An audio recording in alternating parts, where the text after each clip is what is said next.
because crying does make you feel better. But then the question becomes, what's supposed to happen after the tears, and is that all that you want out of life? So when I look at that poor kid, what I'm thinking here is that, okay, so he's on the internet telling everybody about what they did to him and how terrible it was. What's his plan gonna be now? What's he gonna do now?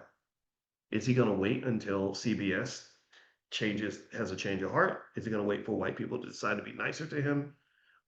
That's not gonna work because we've been waiting 400 years. That hasn't happened yet. Is he going to hope that he can find another job? Maybe he will. He seems like he's good. I'm sure he's good at what he does. Maybe he'll find another job. But still, the unfortunate reality, though, is that even in that new job, the same vulnerability exists. Corporations cut people all the time. They don't necessarily care what happens to you, right? So he could be in a similar situation in the future if something does not change.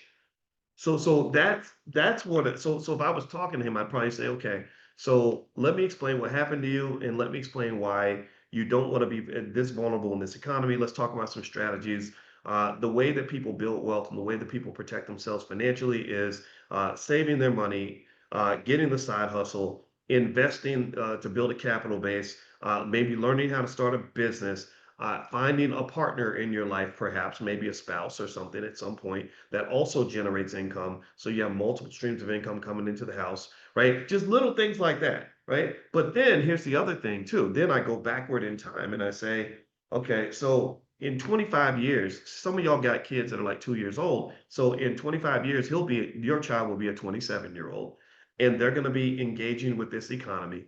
And so my question would be, if you know that your child's going to engage with the economy in the year 2050, what are you doing right now to prepare them for what they're going to experience in the year 2050? Because for this young man, if somebody back in the year 2000 had said, you know what, I love you and I'm gonna make sure I got a plan for you.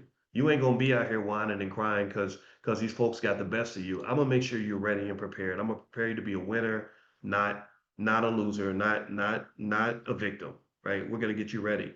So we know the plan. I'm not even gonna go through the drill too much because a lot of you know the drill.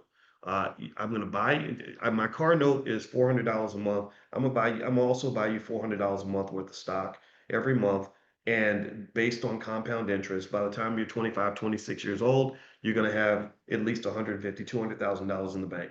So that way, if they decide they're not interested in having you, you're going to be fine financially. You're not going to have to worry about being homeless.